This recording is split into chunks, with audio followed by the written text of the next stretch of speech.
And we're going to keep talking about this wrestling connection that you have personally and also with Jimmy's Famous Seafood. So you recently were named one of the top 10 destinations that wrestling fans should go to. Now, on this list, there's also the Tokyo Dome, the Performance Center, and Jimmy's Famous Seafood. Number 5 on the list here. Tell us a little bit about that. I mean, I was shocked, obviously. I get the Google alerts, and I saw what it was about. I said, no way. And then, you're going through the list. I think the ECW arena was 8 or 9. Mm-hmm. No way Jimmy's should be ranked higher than the ECW arena. Let's get that out of the way first. So I think maybe it is one of the 10 places every wrestling fan should visit because they can actually get a meal there instead of staring at something. But it was really humbling. It was really humbling, and I know that we've kind of cemented our legacy now as the wrestling place alongside. I think there's a place called Calhoun's in Boston, and of course Ribera. And I was just really it gave me like goosebumps because we've always been very outgoing about our support for professional wrestling, right? And I could tell you guys stories from when I was a child and living upstairs on top of the restaurant. The cable would run from the apartment to the downstairs bar. So there'd be a packed bar watching Monday Night Football, which was relevant at the time. And I would be flicking between Nitro and Raw. My dad would be calling upstairs, there's people down here watching football. You need to put it back on. Oh, man. Oh, wow. So this is before texts and this is before emails. So I would go to school the next day. I'm like, guys, what happened last night? I missed it. They're like, oh, man, you didn't see it? And this is what happened. I felt like so ripped off. So, you would always kind of hope for a bummer Monday night game so you could watch a little bit. But, it's amazing.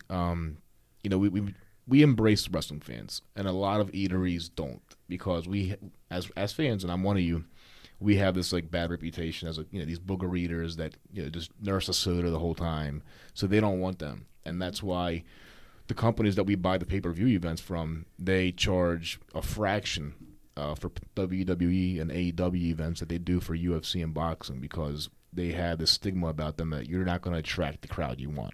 Especially with AEW being on a Saturday night, you don't want to have let's say you have like a packed dance floor or you're a place that plays live music. You're not going to want to have what they call the black shirt mafia coming in, ordering a side of fries for 3-4 hours watching it. So we don't care about that. We're one of you, so we want you to come here and have a great time. And we're going out of our way to give you unique experiences. We've done a million live podcasts with Conrad.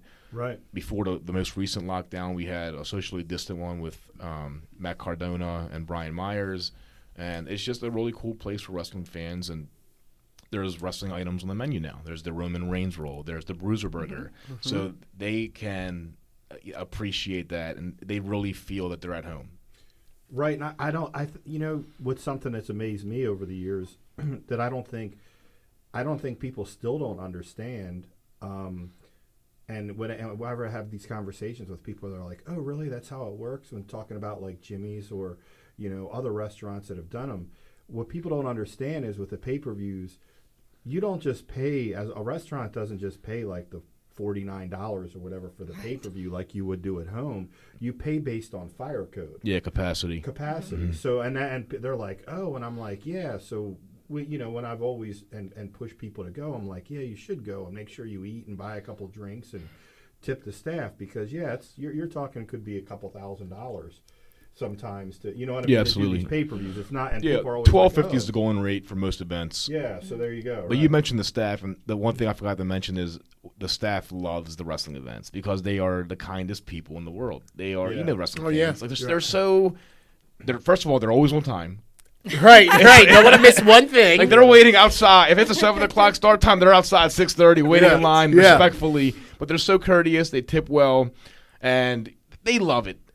And our staff loves it in return. And they love when most of them don't watch wrestling, so they don't get the chance. They're like, "What are they saying?" Yes, I'm like, "Yeah." Right.